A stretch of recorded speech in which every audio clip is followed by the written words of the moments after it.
নমস্কার, আমি সুদীপ্তা। এভি নিউজে আপনাদের সকলকে স্বাগত। প্রথমেই চোখ রাখবো নিউজ হেডলাইনসে।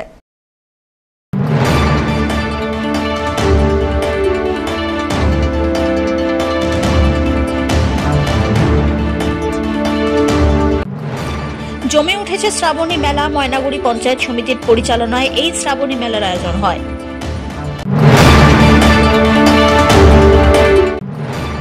পুরনো ঐতিহ্যকে সামনে রেখেই খুঁটি পুজোর মাধ্যমে দুর্গাপুজোর সূচনা হলো পান্ডাপাড়া সার্বজনীন দুর্গাপুজো কমিটির তরফ থেকে।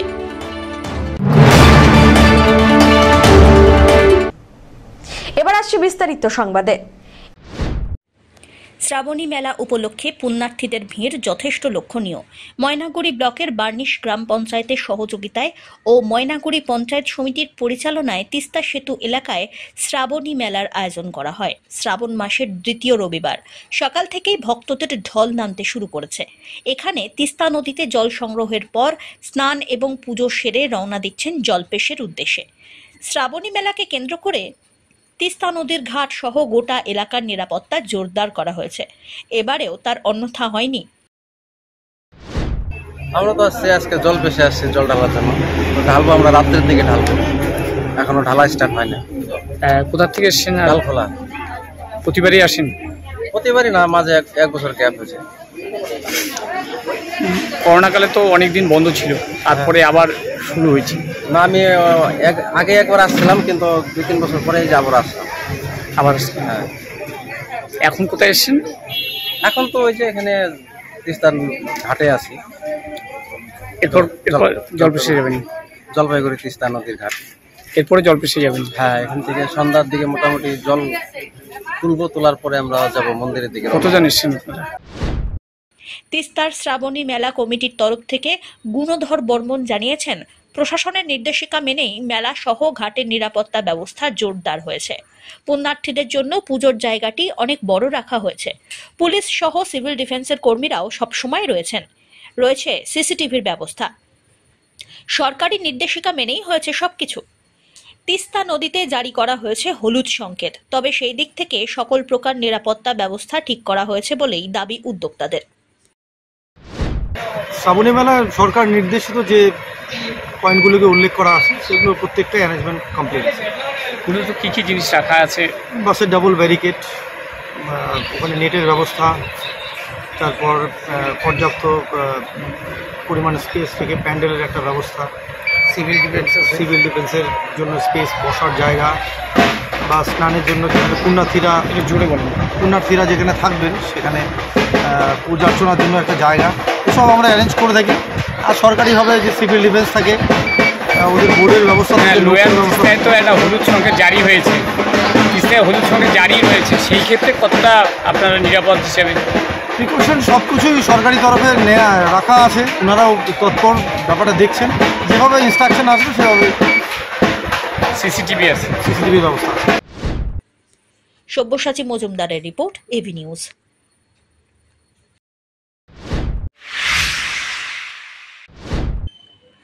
পুরনো ঐতিহ্যকে সামনে রেখে খুঁটি পুজোর মাধ্যমে দুর্গাপুজোর সূচনা হয়ে গেল পান্ডাপাড়া সার্বজনীন দুর্গাপুজো কমিটির। শহরবাসীদের কথা মাথায় রেখে এবং দর্শকদের মন কেড়ে নিতে এবারেও নতুন থিম তুলে ধরছেন উদ্যোক্তারা। এবারের থিম আলপনা। এবার 96তম বর্ষে পদার্পণ করতে চলেছে এই পুজো। বাজেট প্রায় 20 লক্ষ টাকা। রবিবার পুরোহিতের মন্ত্রোচ্চারণের মধ্যে দিয়ে কাঁসর, ঘণ্টা, ঢাক বাজিয়ে খুঁটি পুজো হলো। এলাকার বাসিন্দা সহ ক্লাবের সমস্ত সদস্যরা খুঁটি পুজোয় উপস্থিত হন। পুজো কমিটির সম্পাদক তন্ময় চন্দ্র জানিয়েছেন, চলতি বছর প্যান্ডেলের সঙ্গে সামঞ্জস্য রেখেই প্রতিমাতেও অভিনবত্ব থাকছে। একই সঙ্গে নবদ্বীপের শিল্পী দ্বারা তৈরি করা হবে মণ্ডপ। খুঁটি পুজো, আজকে খুঁটি পুজো হলো। খুঁটি পুজোর মাধ্যমে পান্ডাপাড়া সার্বজনীন দুর্গাপূজা কমিটির শুভ সূচনা হলো। আর 96তম বর্ষের শুভ সূচনা হলো। আজ থেকে আমরা পান্ডাপাড়া সার্বজনীন দুর্গাপূজা কমিটির সমস্ত সদস্যরা সমস্ত রকম কাজের মধ্যে আমরা ইনভলভ হয়ে যাব। আজকে আমাদের এই বছরের থিম হচ্ছে আলপনা। আলপনার মাধ্যমে আমরা ডিজিটাল ইয়েতে নিয়ে এসে মেইন আলপনাটাকে ডিজিটাল নিয়ে এসে আমরা সেটা মানুষের সামনে পরিবেশন করব। কি থাকবে উপকরণ কি থাকবে প্যান্ডেলে মানে উপকরণ জেনারেলি যেটা থাকে পরিবেশ দূষণ যেগুলো হয় সেগুলো বাদ দিয়ে সব কিছু এর মধ্যে থাকবে। পরিবেশন দূষণ যেমন থার্মোকল কিছু জিনিস এগুলো বাদ থাকে, সেগুলো বাদ দিয়ে প্লাস্টিক জাতীয় জিনিস আমরা বর্জন করে মানে মূলত পরিবেশ বান্ধব জিনিস দিয়ে আমরা পুজোটাকে তৈরি করব। মানে মূর্তিতে কোনো বিশেষত্ব? মূর্তির বিশেষত্ব সাধারণত প্যান্ডেলের উপরে মূর্তিটা হয়, মূর্তি লোকাল শিল্পী করেন। হ্যাঁ, মূর্তিটা একটা ম্যাচ করে প্যান্ডেলের সঙ্গে ম্যাচ করে মূর্তিটা হবে লোকাল শিল্পী। সব্যসাচী মজুমদারের রিপোর্ট, এভি নিউজ।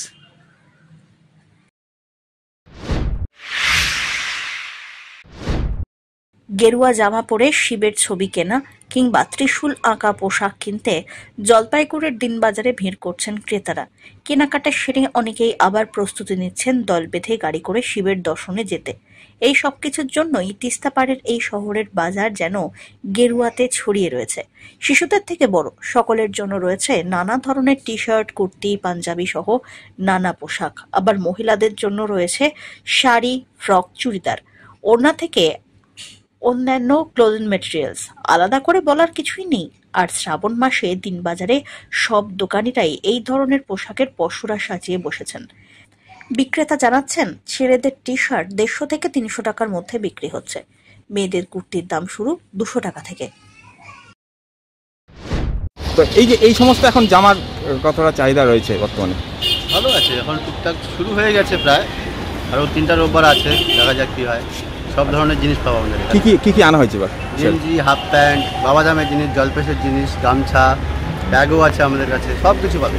এবার দেখা যাচ্ছে যেখানে তিস্তা ব্রিজ বা ময়নাগুড়িতেই বেশিরভাগ এই সমস্ত জামার দোকান, তবুও আপনাদের যেহেতু জলপাইগুড়ি মানে অনেকটা পিছিয়ে জায়গা, তাহলে কতটা বিক্রির চাহিদা? ঠিক আছে, আমাদের প্রতি বছর যেরকম হয় এবছরও হবে আশা করি। কি রয়েছে? হবে সব আছে, প্যান্ট আছে, গেঞ্জি আছে, গেঞ্জি 100 থেকে শুরু আছে, প্যান্ট আছে 50 থেকে শুরু, ব্যাগ আছে 50 থেকে শুরু আছে, ফতুয়া আছে ছেলেদের জন্য, কুর্তি আছে দিদিদের জন্য। মেয়েদের কতটা চাহিদা আছে? মেয়েদেরও আছে, ভালোই চাহিদা আছে। বাবা দামের একটু বেশি আছে এখন। আর তোমার যে জলপেজ আছে শুরু হয়নি এখনো, ঠিকঠাক শুরু হয়ে যাবে। আশা কেমন রয়েছে? আচ্ছা ঠিক আছে, চলবে, প্রতি বছর যেমন হয় এই বছরও হবে ভালো। অমিত বণিকের রিপোর্ট, এভি নিউজ।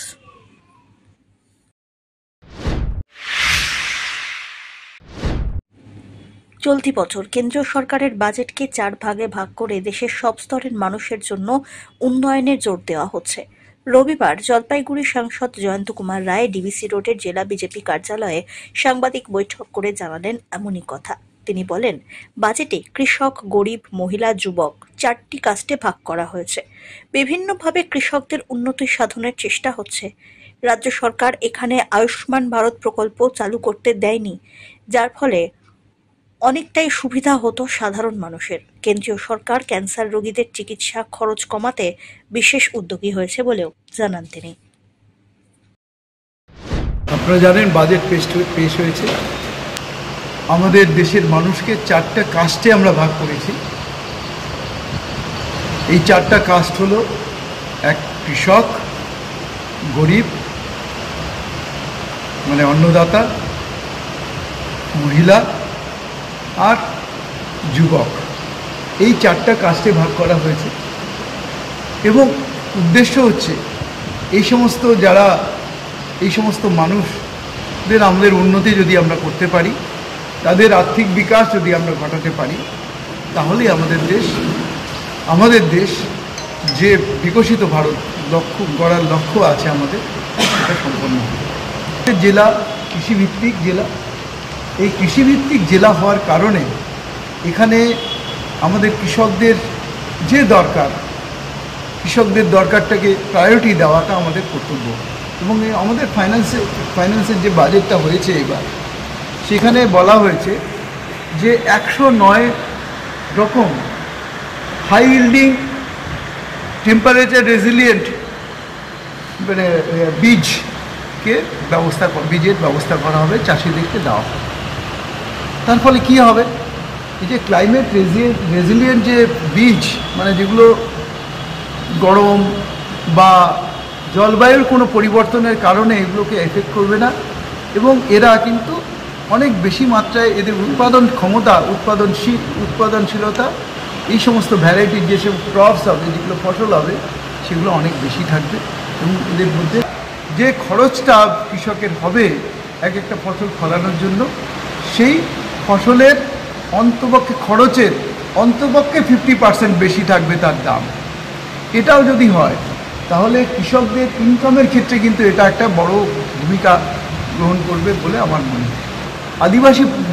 আদিবাসী ক্ষেত্র আছে, যে সমস্ত গ্রাম আছে, সেখানে স্যাচুরেশন কভারেজ করতে হবে, অর্থাৎ ওদের যে সমস্ত প্রজেক্ট ওনাদের জন্য রূপায়িত হওয়ার কথা, কোনো ফ্যামিলি যাতে সেটার থেকে বঞ্চিত না হয়, সেটা এই বাজেটের মধ্যে প্রভিশন রাখা হয়েছে।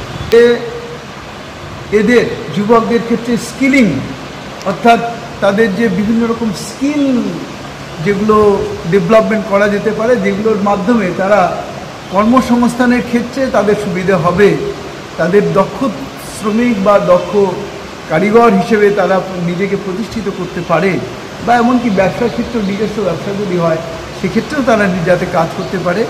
এর জন্য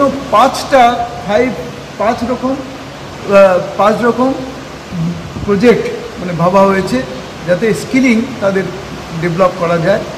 এই পশ্চিমবঙ্গে এই আয়ুষ্মান ভারতের খুব দরকার ছিল, যদি হতো তাহলে এই লাখ লাখ মানুষকে কিন্তু আজকে চিকিৎসার কারণে বাইরে যেতে হতো না, বা বাইরে গেলেও তারা যে কোনো জায়গায়, যে কোনো স্টেটে গিয়ে অনেক বড় বড় চিকিৎসার ক্ষেত্রে তারা সরকারি সাহায্যের মাধ্যমে, সরকারি সহায়তা, কেন্দ্রীয় সরকারের প্রকল্পের মাধ্যমে তারা কিন্তু তাদের চিকিৎসা ব্যবস্থা করতে পারত।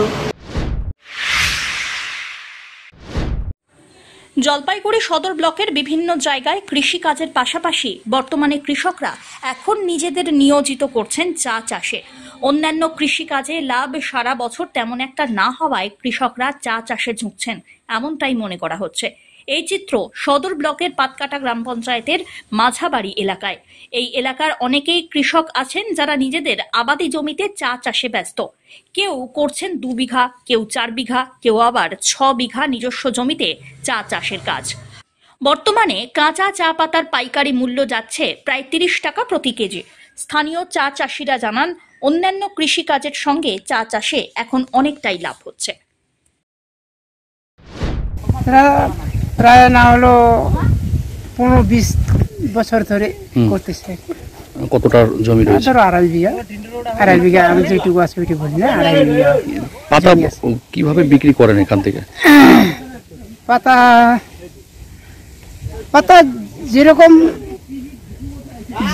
যেরকম দাম আসে সেরকমই দাম করি। এখান থেকে কি ফ্যাক্টরিতে যায়? না, এখান থেকে আমরা পাইকারকে দিই, পাইকাররা ফ্যাক্টরি নিয়ে যায়। বর্তমানে কি দাম যাচ্ছে? বর্তমানে 30 টাকা যাচ্ছে, 30, 31, 32 এরকম। আগের তুলনায় কি বেশি বলা যায়?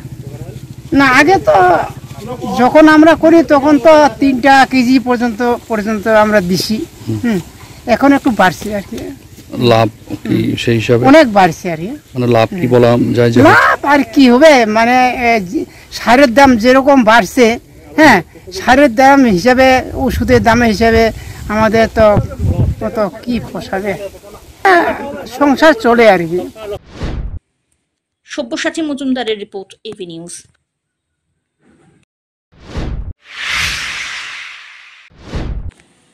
পুজোর কটা দিন ঢাকের বোল তুলে যারা 8 থেকে 80 সকলের মনে আনন্দের ঢেউ তোলেন, তারা সারা বছর দুবেলা দুমুঠো অন্ন জোটাতে পারেন না। তাই আর্থিক অনটনে দিন গুজরান করছেন, পাড়ি দিতে হচ্ছে অন্যত্র। পুজো তখনই সম্পূর্ণতা পায় যখন ঢাকে পড়ে কাঠি। সারা পুজোয় ঢাকের বোলে মাতছে বাংলার বিভিন্ন জেলার। প্রতি বছর প্রায় 5,000 জনের বেশি ঢাকি পাড়ি দেন ভিন রাজ্যে। বিদেশের পুজো মণ্ডপগুলিতেও যোগ দেন অনেকে। ঢাকের বোল তুলে মানুষের মনে আনন্দ দান করলেও সারা বছর নিজেরা থাকেন নিরানন্দে। পুজোর সময় 2 পয়সা উপার্জন করলেও বছরের বাকি সময়গুলি পরিবার নিয়ে থাকেন চরম অর্থকষ্টে। তাই এই সময় তাদের পরিবার তাকিয়ে থাকে তাদের দিকেই। হাতে মাত্র 2টি মাস, তার আগেই ঢাকিদের বর্তমান পরিস্থিতির খোঁজ খবর নিতে দেখা গেল বায়নার অভাবে ভুগছেন একাধিক ঢাকি। হাতে মাত্র 2টি মাস, তার আগেই ঢাকিদের বর্তমান পরিস্থিতির খোঁজ খবর নিতে গিয়ে দেখা মিলল বায়নার অভাবে ভুগছেন একাধিক ঢাকি। আবার অনেকেই ভালো রোজগারের আশায় পাড়ি দিচ্ছেন অন্যত্র। জেলায় দিন দিন ঢাকিদের কদর কমছে। ডিজে বা মাইক সেই জায়গা দখল করে নিয়েছে। আর্থিক সমস্যায় জর্জরিত ঢাক বাদকরা। ঊর্ধ্বমুখী দামের কারণে ঢাক কিনতে গিয়ে হিমশিম খেতে হচ্ছে তাদের।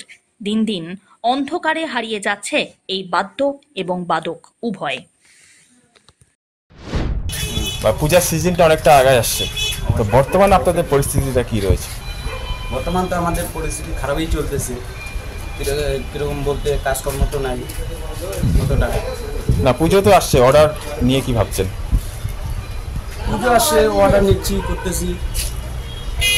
এখন তো অনেক ঢাকিরা ভিন্ন রাজ্যে যাচ্ছে, যেহেতু লোকাল ঢাকি আপনারা এখানে কাজ থাকে না। না, আমাদের এখানেই কাজ করি। যারা যারা কাজ পায় না তারা বাইরে যায়, লোকালে যায়, শিলিগুড়ি, যেরকম তোমাদের বিহারে, আসামে যায়, যাদের কাজ কম থাকে। এখন চামড়াও তো এখন পাওয়া যায় না। চামড়া পাওয়া যায় না। চামড়া কিনতে গেলে বাইরে থেকে কিনতে আনতে লাগে, ধূপগুড়ি থেকে, যেরকম মালবাজার, ধূপগুড়ি, এগুলো কিনতে আনতে লাগে। মানে অনেক এখন তখন ডিজে চলে আসছে বা প্লাস্টিকের ঢাকিয়ে চলে আসছে, তো সেক্ষেত্রে আপনাদের এই পুরনো জিনিসের কতটা কদর আছে? পুরনো জিনিসের যারা কদর করে তাদের কাছে আছে, যারা কদর করে তারা। সব মিলিয়ে আপনাদের বর্তমান বাজারটা কেমন রয়েছে?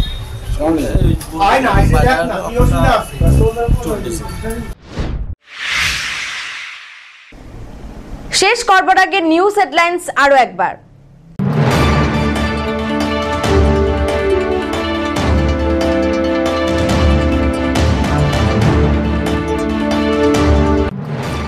জমে উঠেছে শ্রাবণী মেলা। ময়নাগুড়ি পঞ্চায়েত সমিতির পরিচালনায় এই শ্রাবণী মেলার আয়োজন হয়।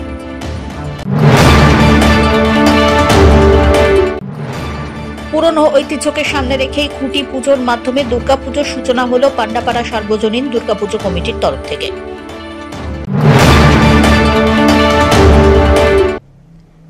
এখনকার মতো নিউজ এ পর্যন্তই। পরবর্তীতে আসছি আরো সংবাদ নিয়ে। দেখতে থাকুন আমার বিশেষ। নমস্কার।